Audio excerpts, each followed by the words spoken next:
Assalamualaikum warahmatullahi wabarakatuh.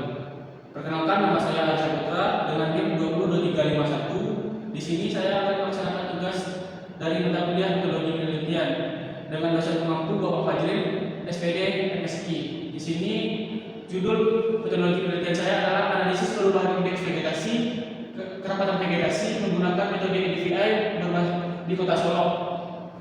Baik, masuk ke urgensi dan latar belakang. Yang pertama, ekspansi kawasan terbangun. Pertumbuhan penduduk di Kota Solo memicu konversi lahan vegetasi menjadi lahan terbangun secara drastis. Dapat dilihat, pada tahun 1997 lahan terbangun seluas 136 hektar.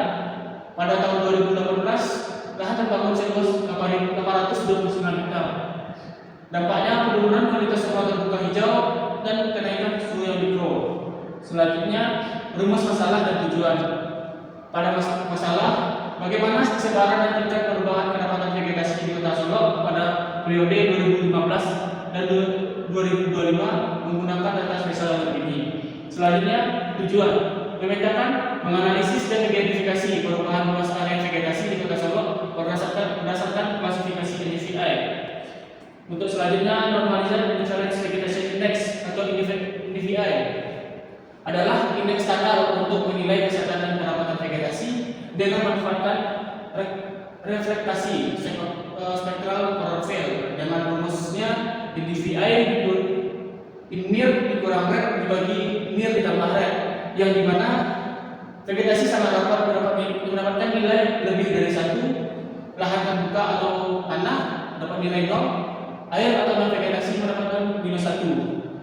Selanjutnya, instrumen yang digunakan adalah rancang 8, di mana spesifikasi utama itu sensor 8, sensor oli band 9, yang kedua sensor kris band 2, resolusi temporal 16 hari, orbital 705 km di atas permukaan bumi. Data yang dapat diperoleh ini melalui USGS Grafis untuk tahun 2015 dan tahun 2025. Untuk selanjutnya, lokasi kajian yang saya laksanakan yakni di Kota Solo. Konteks geografisnya itu, pertama, Kota Solo itu terdapat di dataran tinggi Bukit Barisan di Sumatera Barat, luas wilayah 58,72 km persegi, ketinggian rata-ratanya itu sekitar 350 mdpl, iklimnya itu tropis sejuk 22 sampai 28 derajat Celcius.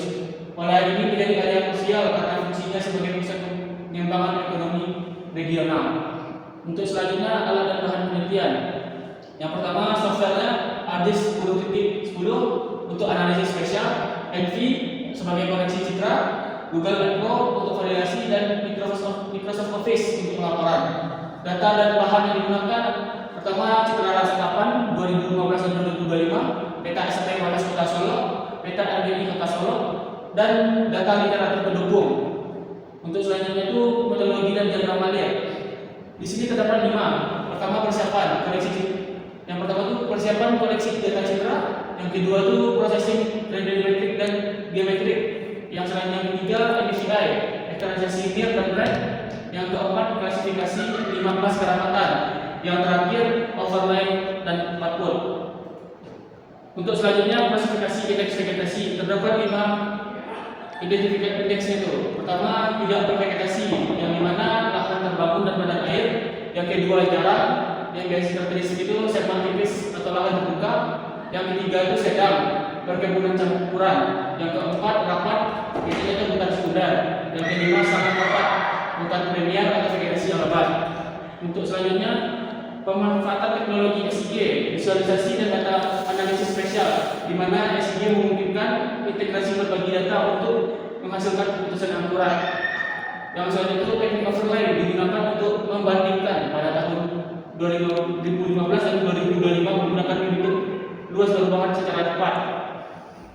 Yang selanjutnya, output dan manfaat penelitian. Yang output dan manfaat penelitian di sini, pertama, data spesial, peta NDVI pada tahun 2015, 2025 dan peta perubahan vegetasi di Kota Solo. Data statistiknya itu pada tabel kuantifikasi luas perubahan tiap kelas kerapatan vegetasi. Yang terakhir, kebijakan, rekomendasi tata ruang hijau berkelanjutan bagi pemerintah yang di Kota Solo. Sekian yang dapat saya sampaikan. Lebih dan kurang mohon maaf. Assalamualaikum warahmatullahi wabarakatuh.